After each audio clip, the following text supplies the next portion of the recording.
Hello everyone, my name is Chetna Rathore, Maths faculty at in PCCP division at Resonance. ठीक है, चलिए हम लोगों ने एक चैप्टर डिस्कस कर लिया था. Today we are starting a new chapter that is understanding elementary shapes.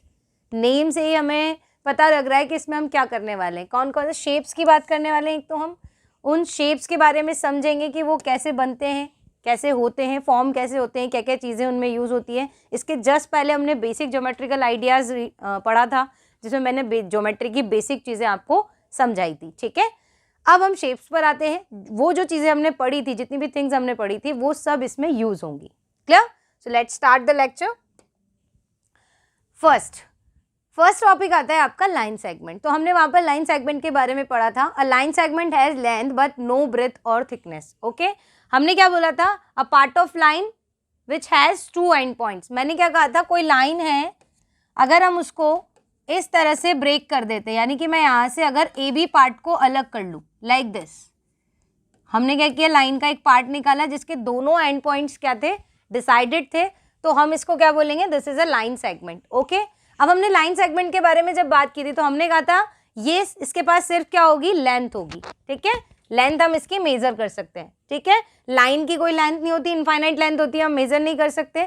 But line segment की जब बात आएगी तो इसके 2 पॉइंट्स हमने डिसाइड कर दिए थे, तो इसकी लेंथ को मेजर किया जा सकता है, बट इसमें कोई थिकनेस नहीं होती है. ठीक है, so line segment has only length. Clear? चलिए आगे बात करते हैं कंपैरिजन ऑफ लाइन सेगमेंट्स की. अब कंपैरिजन ऑफ लाइन सेगमेंट्स में हम क्या करने वाले हैं? सो ऑब्वियसली कंपैरिजन वर्ड करना है तो कंपैरिजन सिंगल में तो होता नहीं है, एक से ज़्यादा चीज़ें लेनी पड़ेंगी. सो हम क्या करते हैं? 2 लाइन सेगमेंट्स की बात करते हैं यहाँ पे. ठीक है, अब 2 लाइन सेगमेंट्स अगर मेरे पास है, फॉर एन एग्जाम्पल अगर मैं यहाँ एक लाइन सेगमेंट ले रही हूँ, 1 line segment is A be here and the second line segment is P Q here. Okay, अब कंपैरिजन के अंदर हमें क्या करना है? हम बताएंगे कि दोनों की लेंथ में क्या रिलेशन है. Okay, which one is longer, which one is lesser, कौन बड़ा है, कौन छोटा है, ये सब हम किसके अंदर करते हैं? कंपैरिजन के अंदर करते हैं. अब लाइन सेगमेंट में कंपैरिजन के लिए क्या होता है? सिर्फ लेंथ ही तो है हमारे पास, ब्रेथ तो होती ही नहीं है. सो लेंथ का ही कंपैरिजन होगा. सो लेंथ के कंपैरिजन में हम यही देखेंगे कि किसकी लेंथ ज़्यादा है और किसकी लेंथ कम है. Okay, so comparison of 2 line segment means finding an order. ठीक है, an order or relation between their lengths, which of them is longer the other. ठीक है, हमें यही करना है, दोनों लाइन सेगमेंट्स की लेंथ्स के बीच में रिलेशन निकालना है, ऑर्डर बताना है, which one is longer. Okay, चलिए नेक्स्ट आता है, आप कंपैरिजन हम किस किस से कर सकते हैं. ओके, सो हम अभी देखते हैं कंपैरिजन बाय डिवाइडर और कंपास. ठीक है ना, आपका एक डिवाइडर होता है जिसमें दोनों साइड पर शार्प पॉइंट्स होते हैं. आपके ज्योमेट्री बॉक्स के अंदर चीज गिवन होती है आपको.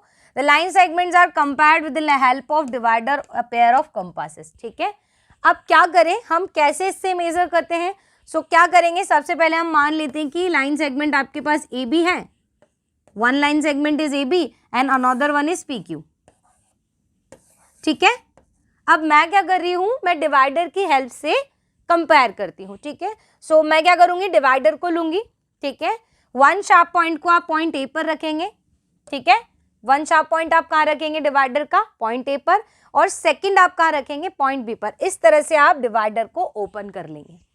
क्लियर है? फर्स्ट कहाँ पर होगा? पॉइंट ए पर, और सेकंड कहाँ पर होगा? पॉइंट बी पर. इस तरह से आपका डिवाइडर एक फिक्स्ड लेंथ ए बी की तरह ओपन हो जाएगा. क्लियर? सेम डिवाइडर को आप यहाँ पुट करेंगे.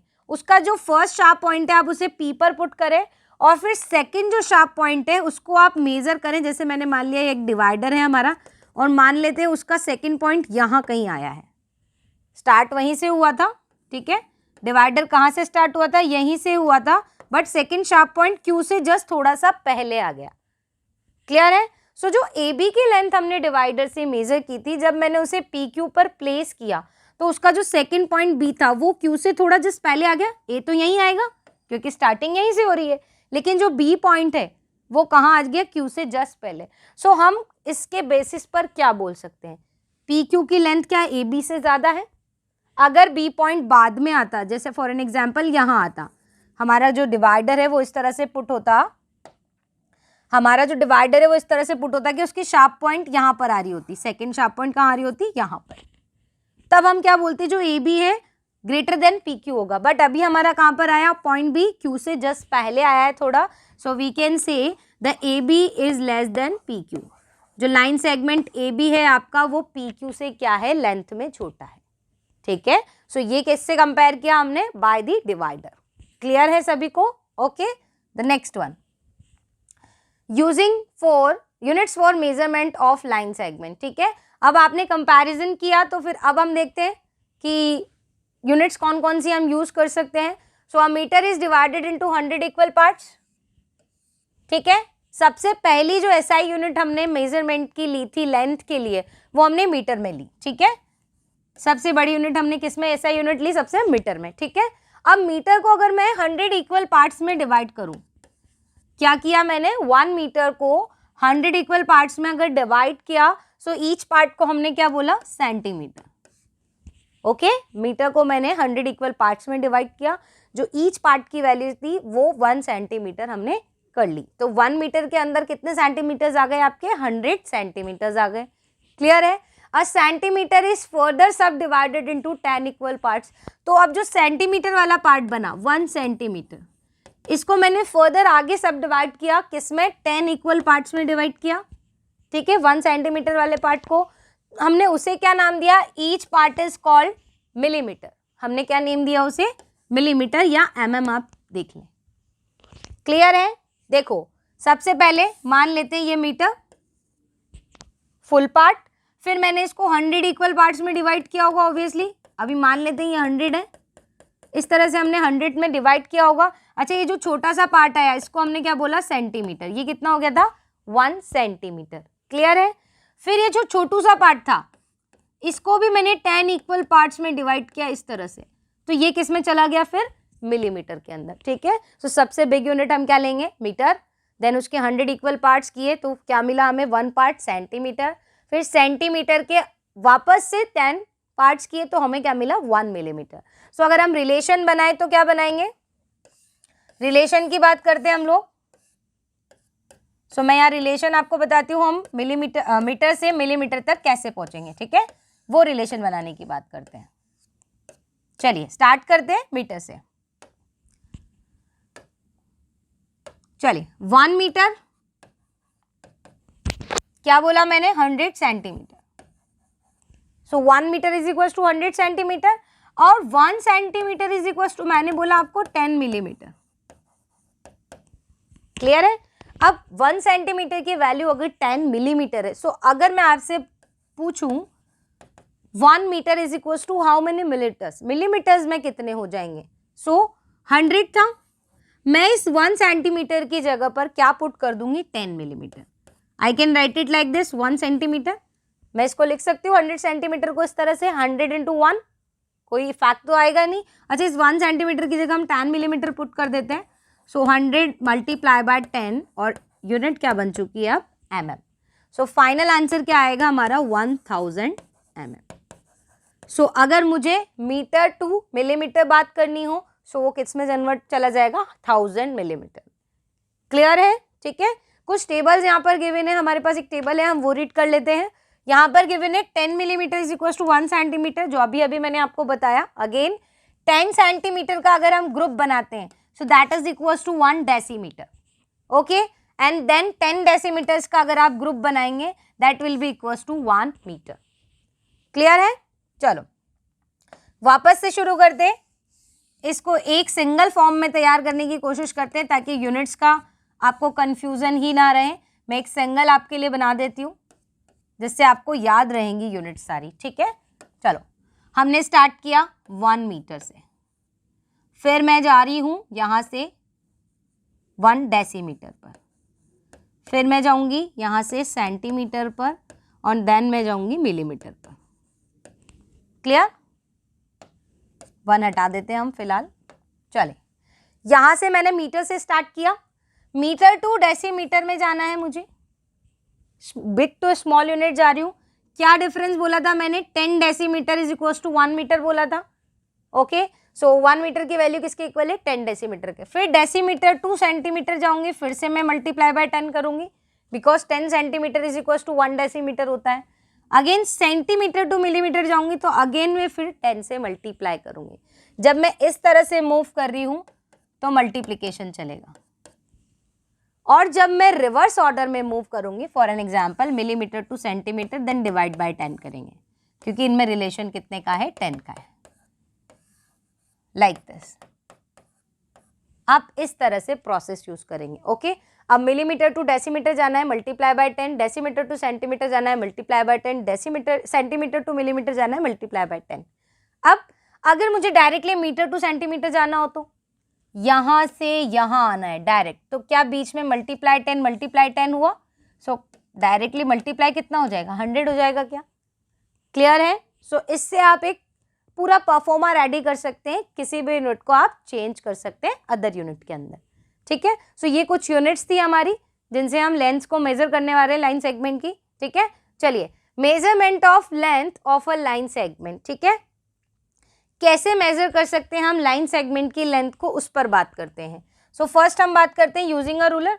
रूलर सबने आपने देखा है, रूलर के अंदर क्या होता है, आपका इस तरह से रूलर होगा, उसमें इस तरह से पार्ट्स डिवाइडेड होते हैं, 0 से 1, 1 से 2, 2 से 3, 3 to 4, 4 to 5, इस तरह से 12 पार्ट्स हो सकते हैं, 10 भी हो सकते हैं। ठीक है, 12 सेंटीमीटर का आपका ये रूलर मान लेते हैं, तो ये जो वैल्यू है पूरी, ये 1 सेंटीमीटर के इक्वल है। ओके, किसके इक्वल है, 1 सेंटीमीटर के। अब जो 0 to 1 वाला पार्ट है, ये पूरा 1 सेंटीमीटर हो गया, इसको भी हम 10 इक्वल पार्ट्स में डिवाइड करते हैं। सो जो ये छोटे से पार्ट की वैल्यू आएगी फर्स्ट की, that is equal to 1 millimetre, we can write, अभी बताया था मैंने। क्लियर? सो जब आप स्केल से मेजर करेंगे, यहाँ पर एग्जाम्पल गिवन है ए बी लाइन सेगमेंट आपको, और उसको रूलर से मेजर किया हुआ है। स्टार्टिंग कहाँ से हो रही है, 0 पर आपको फर्स्ट पॉइंट रखना होता है, रूलर का फर्स्ट पॉइंट कहाँ आएगा, 0 पर। ओके, और फिर आप लास्ट में देखेंगे कि ये कहाँ पर फिनिश हो रहा है, जो बी पॉइंट है वो रूलर पर कहाँ आ रहा है। सो जब मैं इसको देखूंगी तो ये कुछ इस तरह से यहाँ पर मैच हो रहा है, कहाँ मैच हो रहा है, यहाँ पर। सो जब 2 and 3 के बीच में आ रहा है, कितना आ रहा है, 2 and 3 के बीच में, दिस वन इज 2.5, क्योंकि यहाँ से 1 2 3 4 5, फिफ्थ पार्ट है 6 7 8, और ये कौन सी जगह पर आ रहा है, 9th प्लेस पर। ठीक है, सो इसकी वैल्यू क्या हो जाएगी ए बी की, 2.9, कितना बोलेंगे हम लोग, 2.9 सेंटीमीटर। क्लियर है? सो कैसे मेजर करना है, स्टार्टिंग पॉइंट को तो आप 0 पर प्लेस करेंगे रूलर के, और फिर जो एंडिंग पॉइंट है उसको आप मेजर करेंगे कि वो रूलर के किस जगह पर आता है। ठीक है, सो आई थिंक आप लोगों को ये क्लियर होगा। नेक्स्ट वन लेते हैं, यूजिंग अ डिवाइडर और कंपास। अब आप देखें कि एक लाइन सेगमेंट को मेजर करने के लिए डिवाइडर कैसे यूज कर सकते हैं। ठीक है, सो कैसे यूज करेंगे, हम क्या करेंगे, डिवाइडर मैंने बताया था अभी आपको, 2 शार्प पॉइंट्स होते हैं इसमें। सो जैसे ए बी लाइन सेगमेंट आपके पास है, तो आप क्या करेंगे, डिवाइडर को इस तरह से ओपन करेंगे कि दोनों शार्प पॉइंट लाइन सेगमेंट के एंडिंग पॉइंट्स पर हो, इस तरह से आप डिवाइडर को ओपन कर देंगे। ठीक है, फिर पॉइंट ए पर फर्स्ट पॉइंट पुट कर दिया, first sharp point, point B पर सेकंड शार्प पॉइंट आ गया, इस तरह से डिवाइडर ओपन हो जाएगा। क्लियर? अब हम क्या करेंगे, सेम डिवाइडर को रूलर पर प्लेस कर देंगे। कहाँ प्लेस करेंगे, रूलर पर। फर्स्ट पॉइंट कहाँ आएगा, ऑब्वियसली 0 पर आएगा क्या। ठीक है, फर्स्ट शार्प पॉइंट 0 पर प्लेस करना है, और फिर देखना है कि जो डिवाइडर का सेकंड शार्प पॉइंट है वो कहाँ पर प्लेस हुआ। क्लियर? सेकंड कहाँ पर प्लेस हुआ ये आपको मेजर करना है। सो अगर मैं यहाँ पर मेजर करूँ तो 3 and 4 के बीच में आ रहा है, और यहाँ पर अगर देखा जाए तो 5 6 and 7 वाले पॉइंट पर यहाँ पर डिवाइडर चल रहा है, तो यहाँ पर हम इसकी वैल्यू लिख देंगे 3.7। लाइन सेगमेंट की वैल्यू क्या आ जाएगी, 3.7। ठीक है, सो डिवाइडर से आप कैसे मेजर करेंगे, फर्स्ट आप डिवाइडर को इस तरह से ओपन करेंगे कि फर्स्ट शार्प पॉइंट ए पर और सेकंड शार्प पॉइंट बी पर आ जाए। ठीक है, सेकंड फिर उसी डिवाइडर को, सेम डिवाइडर को विदाउट डिस्टर्बिंग आप रूलर पर प्लेस करेंगे। फर्स्ट शार्प पॉइंट 0 पर होना चाहिए, फिर आप चेक करेंगे सेकंड शार्प पॉइंट कहाँ पर प्लेस हो रहा है रूलर पर, उसके अकॉर्डिंग आप लाइन सेगमेंट की लेंथ को लिख देंगे। आई थिंक ये क्लियर है। Okay, next one, congruent segments की बात करते हैं। What is congruent segment, congruent क्या होता है पहले इसके बारे में बात करते हैं। सो कॉन्ग्रुएंट वर्ड आता है बेटा जब 2 फिगर्स या 2 थिंग्स जो भी हैं सेम शेप और सेम साइज की हो। ठीक है, क्या हो, सेम शेप भी हो और सेम साइज भी हो, तब हम दोनों चीज़ों को क्या बोलेंगे, दोनों थिंग्स को क्या बोलेंगे, कॉन्ग्रुएंट बोलेंगे, यानी बिल्कुल एक जैसी। ठीक है, अब सेगमेंट के लिए अगर कॉन्ग्रुएंसी की बात करें तो हमारे लाइन सेगमेंट में तो सिर्फ क्या होती है, लेंथ होती है, और कुछ तो होता ही नहीं है जिसे हम देखें।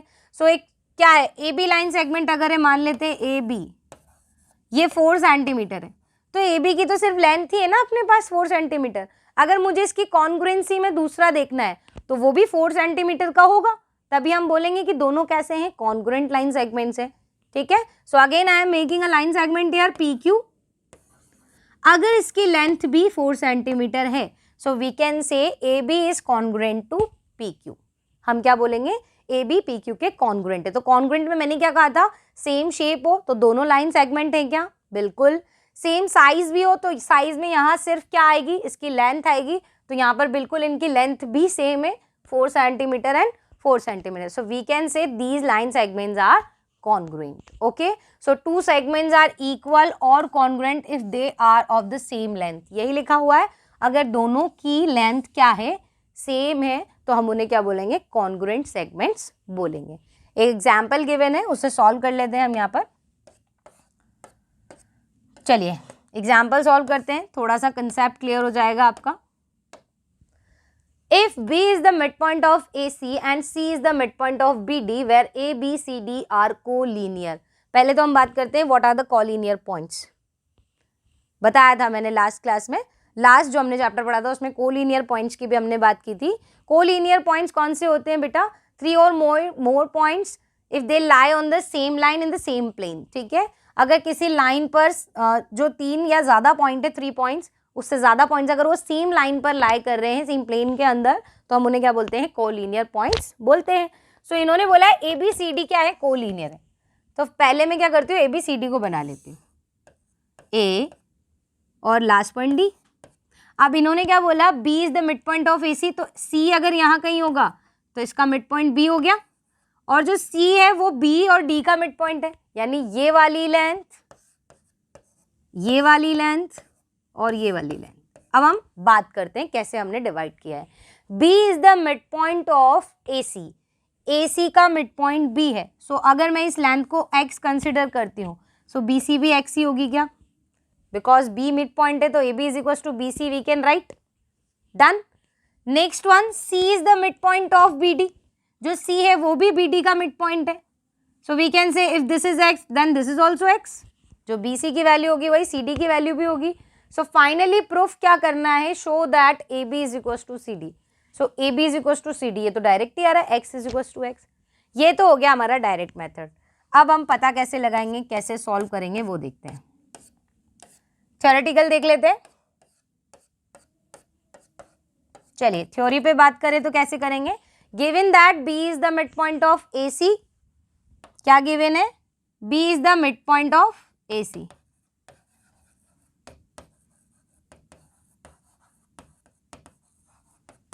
AC, सो हम लोग लिख सकते हैं A B is equal to B C, equation number 1 मैं लिख सकती हूँ ऐसे, क्योंकि B जो है वो AC का मिड पॉइंट है, so A B is equal to B C लिखा जा सकता है। Same C is the mid point of BD, C is the mid point of BC, BD sorry. अब जो C है वो BD का मिड पॉइंट है, सो हम लिख सकते हैं BC is equal to CD, equation number 2, clear. BC is equals to CD because C is the midpoint of BD. Again by equation and 1 and 2, by equation 1 and 2 दोनों में देखें आप, यहाँ भी BC आ रहा है और यहाँ भी BC आ रहा है, यहाँ AB is equals to BC और वही BC फिर CD के इक्वल्स है, so we can write AB is equals to CD। यही आपको प्रूफ करना था, क्लियर है। सो ये कुछ थ्योरी पार्ट था हमारा, अंडरस्टैंडिंग एलिमेंट्री शेप का। रिमेनिंग हम नेक्स्ट लेक्चर में डिस्कस करते हैं। Thank you.